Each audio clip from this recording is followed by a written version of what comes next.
Hey YouTube, it's Jamie, smoking in my carport. This is delicious. I'm smoking my Peterson B10 Calabash from their Aaron series, their economy line.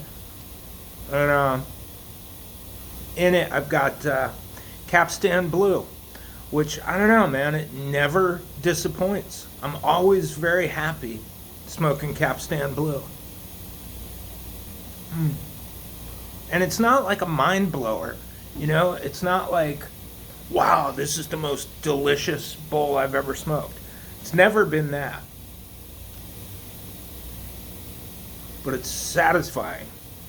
It's just really good. Really like the kind of mid-range Virginias that I like. I mean, yeah, there's some of the highs and some of the, you know, bready, yeasty. There's kind of a full range, but it's the, if you were to make a line out of it from high to low, the middle would have a bulge in it, you know, be like a bell curve. Something I was thinking about just today was,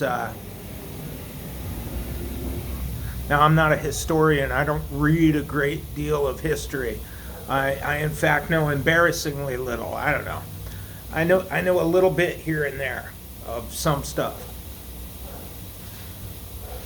But I was thinking about Alexandria, Egypt, in, like, let's say the 2nd century BCE through the maybe 5th century CE.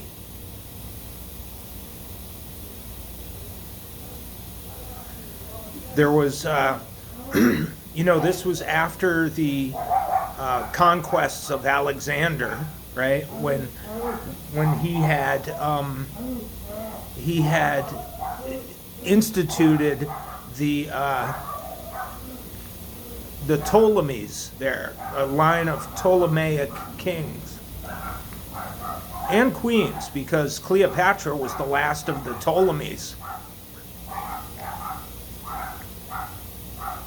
But it was a special period that I think about a lot, because in that sort of philosophical and theological milieu, you had early Christians there, you had Gnostics and Gnostic Christians, you had Hermetists or Hermeticists there, you had Neoplatonists, people reviving the doctrines of Plato to very good effect. That would influence the church as well, the Catholic Church and the Orthodox Church, the Christian church in general.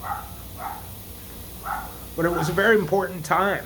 And I think a lot of that had to do with, due to, you know, that Hellenistic period, right? Alexander's sort of conquests were united by one language, Koine Greek, K-O-I-N-E.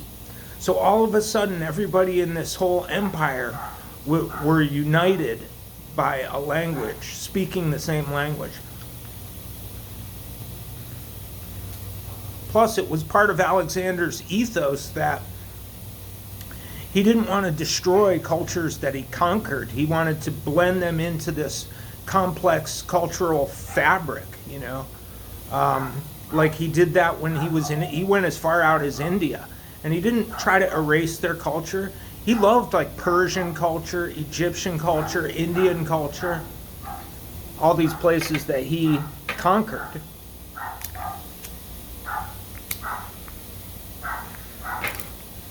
And he liked that sort of autonomy, giving them autonomy. As long as they pay their, you know, taxes and, you know, abide by the law. There was an unprecedented degree of philosophical and theological freedom for these, you know, these city-states, I guess, these Hellenistic city-states to thrive and grow and evolve. And there were none as important as Alexandria, Egypt, right at the delta of the Nile. As the Nile spills, fans out and spills into the Mediterranean. And you had a Jewish diaspora there in Alexandria. Again, you've had these great traditions like Hermetism, Neoplatonism, Gnosticism, of course, early Christianity, ante-Nicene Christianity before the Council of Nicaea. Christianity was still evolving at that time. It was still becoming what it would become. Well, I guess you could say it kind of is now as well. It's still evolving.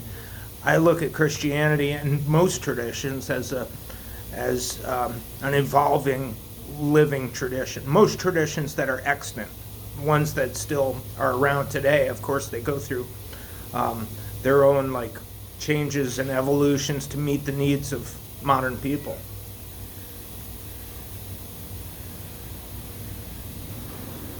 But yeah, Alexandria was a special place, a true melting pot on so many different levels.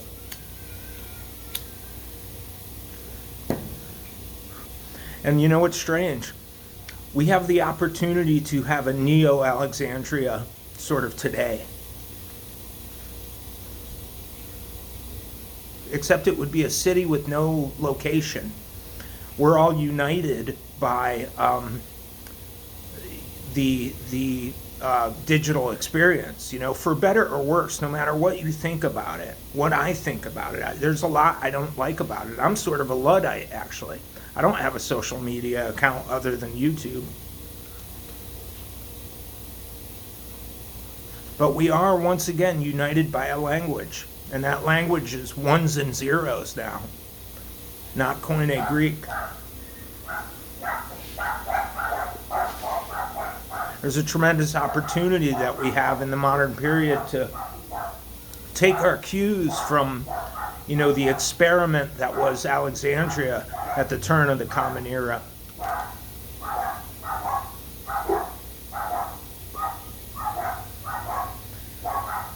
Yeah, but are we going to pick up the reins and, take control of that situation and make the best out of it? I don't know. Now with AI, are we being united under a new God? Chris was talking about the AI gods. Brutal enough.